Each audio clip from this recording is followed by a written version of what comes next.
Hamas का उद्देश्य Israel के साथ द्वंद्वपूर्ण संघर्षों में शामिल होना।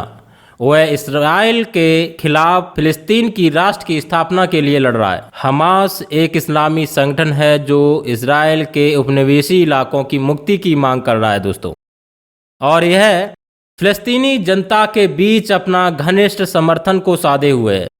हमास की रणनीति है कि वह आतंकवाद, जिहाद और इसराइल के खिलाफ सामरिक और गैर सामरिक कदमों का समर्थन करना।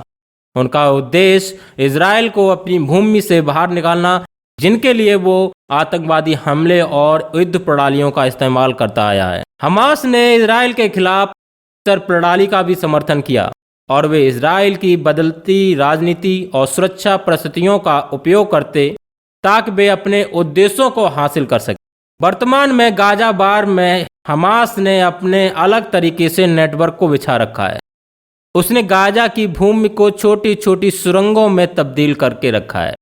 उसकी रणनीति का ये सबसे बड़ा कारण है जिसे इसराइल की सेना भांप नहीं सकती, और इसी के चलते इसराइल की सेना बार बार धोखा खा रही है दोस्तों।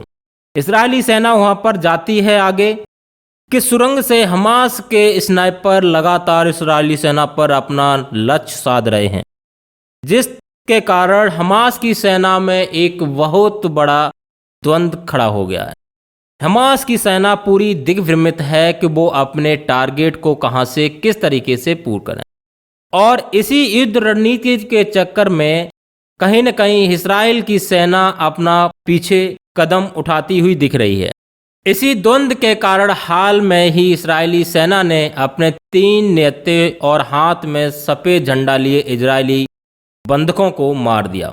इजरायली सेना की गोलीबारी में जिन 3 बंधकों की मौत हुई वो 30 साल से कम उम्र के थे। 3 बंधकों की पहचान 28 साल के योतम हैम, 25 साल के समीर अल तलालका और 26 वर्षीय अलोन सबरिन के तौर पर हुई। 3 युवकों को 7 अक्टूबर को हमास के हमले के दौरान इजराइल से अपहरण कर लिया गया था।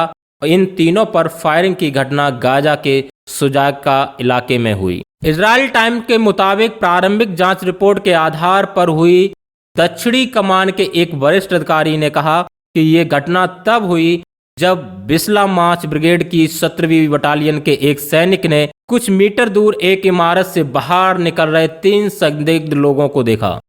तीनों बिना शर्ट के एक अस्थायी सफेद झंडा लिए हुए थे। सैनिकों को लगा कि ये हमास का आईडीएफ सैनिकों को जाल में फंसाने का एक प्रयास है। उसने तुरंत आतंकी कहते हुए गोली चला दी।